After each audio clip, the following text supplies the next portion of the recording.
Salam alaikum wa rahmatullah. De nouveau avec l'histoire de Adam et de ses enfants. Adam et Hawa étaient mariés. Ils ont eu des enfants. Parmi eux, deux garçons. Qabil et Habil. Caïn et Abel. L'un était bon, gentil, vertueux, pieux. Il ne ferait pas de mal à une mouche. C'est Habil, Abel. Quant à son frère, Qabil, Caïn, c'était tout l'inverse. Méchant, jaloux, plein de haine, avare, égoïste. Les deux ne s'entendaient pas. Habil ne voulait pas se disputer avec Qabil, mais Qabil était tellement jaloux de son frère qu'il lui en voulait. Et un jour, Allah leur a demandé à tous les deux de lui donner une offrande. Une offrande, c'est un cadeau. Et Habil, qui était bon et gentil et généreux, il va choisir le mieux de ce qu'il a. On dit qu'il avait un troupeau de moutons. C'était un berger.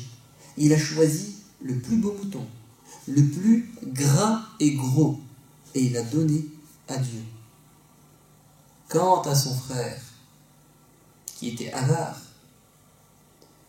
on dit que c'était un cultivateur, un agriculteur. Il a choisi dans sa récolte de blé les graines qui étaient les plus mauvaises, celles dont il ne voulait pas. Il voulait s'en débarrasser, il les a données à Dieu. Allah n'a pas accepté l'offrande de Qabil, parce qu'il a donné quelque chose qu'il n'aimait pas. Et il a accepté le cadeau de Habil, parce que c'est venu de bon cœur, et c'était quelque chose de bien. Et ça a rendu fou de rage, fou de jalousie, Habil, Qabil. Qu'est-ce qu'il va faire? Il était tellement aveuglé qu'il a dit à son frère Habil, je vais me venger de toi, je vais te tuer, t'assassiner. Habil a dit, quant à moi, je ne ferai pas de mal, je ne vais pas me défendre, fais ce que tu veux. Si tu me fais du mal, Allah va te punir. Et Qabil va quand même tuer son frère Habil. Et après l'avoir tué, il va dire, oh, quel malheur, je viens de tuer mon frère. Et qu'est-ce que je vais faire de ce cadavre? Je dois le cacher.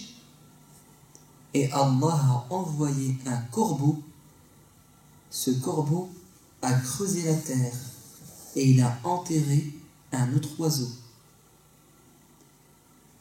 Et Qabil, quand il a vu ça, il a dit, oh, ce corbeau a eu pitié de son frère, il l'a enterré. Et bien moi aussi, je vais enterrer mon frère. Il a compris qu'il devait enterrer son frère, le mettre sous terre. Et c'est ce qu'il a fait. Et il a regretté son crime, mais c'était trop tard. Vous savez, cette dispute entre les deux frères, c'est une dispute qui peut se reproduire dans ta vie. Tu as un frère, peut-être une sœur. Il t'est déjà arrivé, évidemment, de te disputer. Qu'est-ce qui te pousse à te disputer avec ton frère ou avec ta sœur? C'est parfois ce qu'il y avait dans le vice, le défaut qu'il y avait dans le cœur de Qabil. Il t'arrive parfois d'être jaloux de ton frère ou de ta sœur. Pourquoi papa, maman, ils lui ont fait un compliment? Pourquoi ils lui ont fait un cadeau? Pourquoi papa et maman l'aiment plus que moi? La jalousie. Attention, ne sois pas Qabil. Ne fais pas du mal à ton frère. Mais pose-toi plutôt la question, peut-être que mon frère est meilleur que moi. Oui, peut-être qu'il mérite ce cadeau, cette affection, cette attention de la part de mes parents. C'est-à-dire que si tu vois que tes parents aiment plus ton frère que toi, ne sois pas comme les frères de Joseph, Youssouf. Tu sais ce qui s'est passé? Les 10 frères de Joseph, c'était un prophète Joseph. Il était encore tout jeune quand cette histoire s'est produite. Les grands frères de Joseph ont été jaloux, car ils ont dit « Papa aime plus notre petit frère, il le chouchoute, c'est le préféré. Il faut qu'on s'en débarrasse. » Et ils vont dire à leur père « Laisse notre petit frère venir avec nous demain, on va s'amuser avec. » Et le père, à contre-cœur, il va leur faire confiance. Mais il avait quand même un doute, parce qu'il savait que ses frères étaient jaloux et qu'ils voulaient peut-être du mal, mais il a quand même cédé. Et qu'est-ce qu'ils vont faire le lendemain? Ils vont le jeter dans le puits, mais avant de le jeter, ils vont prendre sa chemise et ils vont mettre du sang sur la chemise après avoir égorgé un mouton, un animal. Et ils vont revenir le soir en pleurant. « Papa, papa, papa, on a fait une course et on a laissé notre petit frère à côté de nos affaires pour les garder. Et quand on est revenu, on a découvert que le loup l'avait dévoré. Et on a juste sa chemise, elle est pleine de sang. » Et l'erreur qu'ils ont fait, c'est que la chemise n'était pas déchirée, donc il n'a pas pu être dévoré. Et le père a dit non, c'est un mensonge. Donc attention à la jalousie. Peut-être que ton frère mérite cette chose, ce cadeau. Peut-être que tu ne mérites pas. Ça doit te pousser à quoi? À essayer d'être meilleur. Très bien.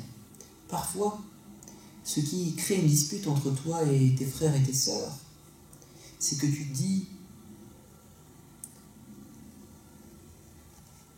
« J'ai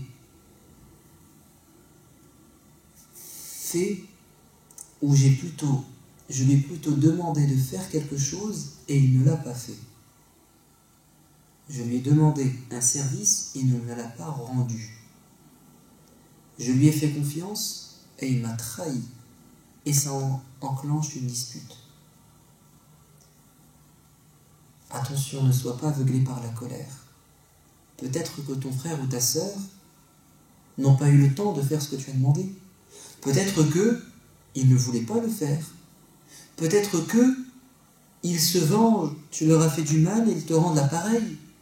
Peut-être que tu ne l'as pas demandé comme il se devait. Alors, s'ils ne l'ont pas fait, jamais tu devras te mettre en colère et les disputer. Demande-leur d'abord pourquoi tu ne l'as pas fait. Et tu verras que bien souvent, c'est de ta faute. Tu ne l'as pas demandé comme il se devait.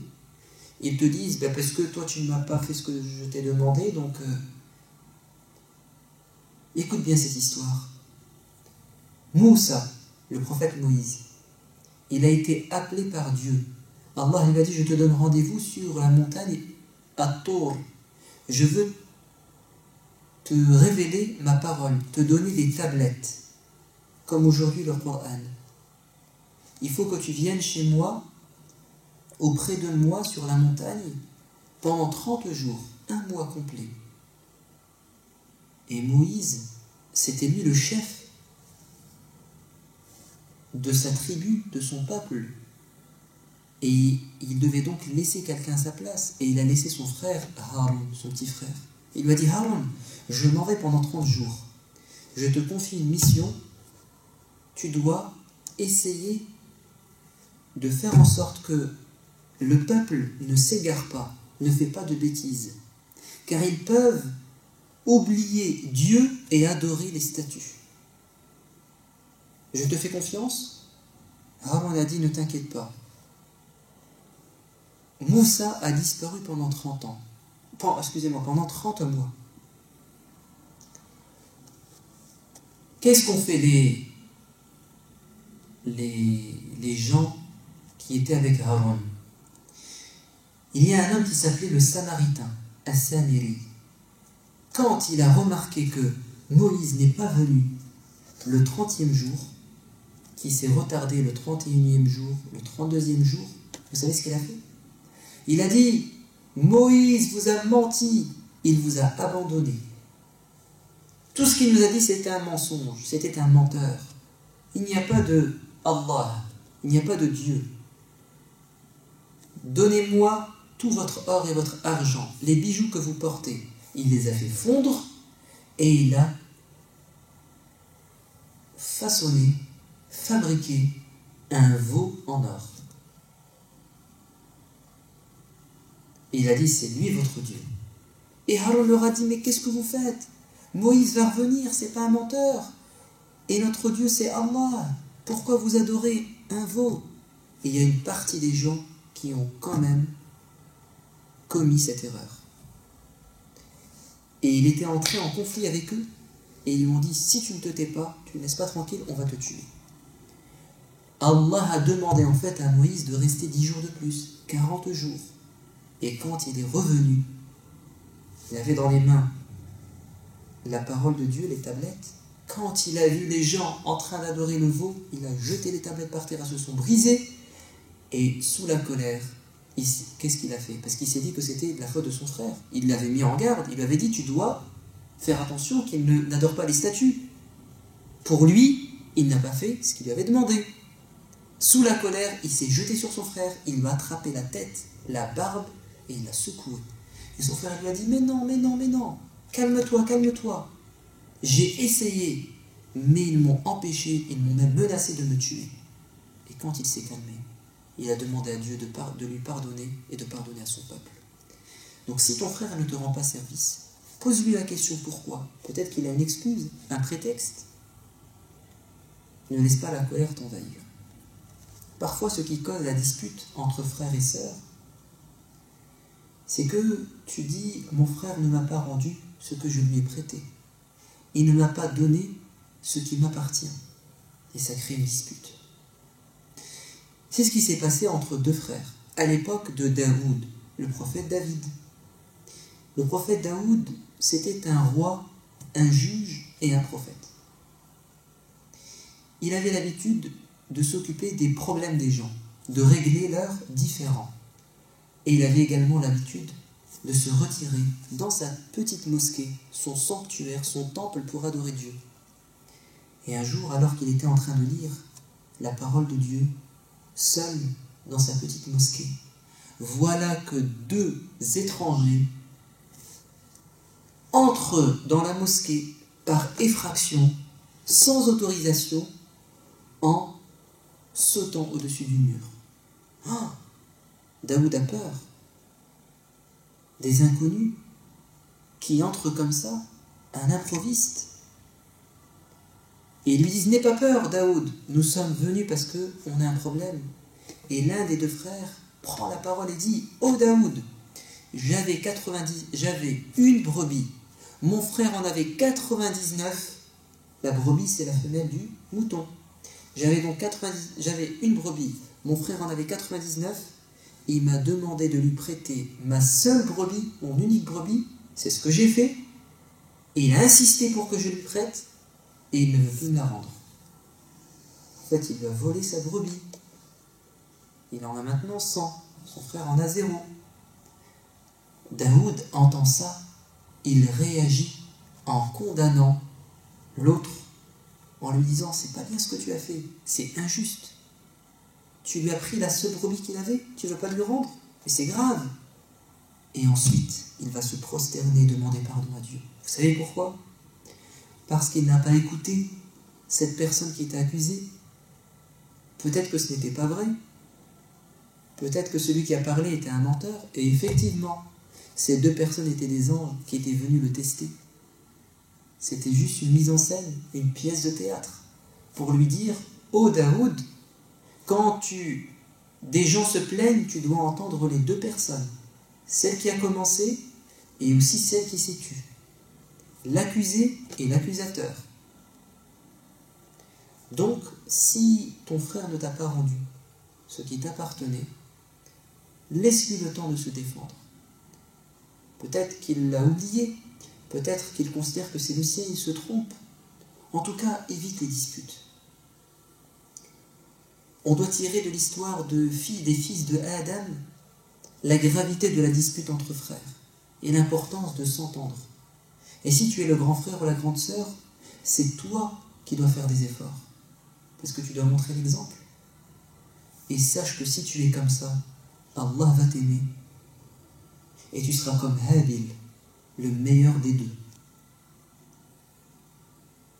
Et sache que tu auras ce que tu veux parce que tu as fait des efforts.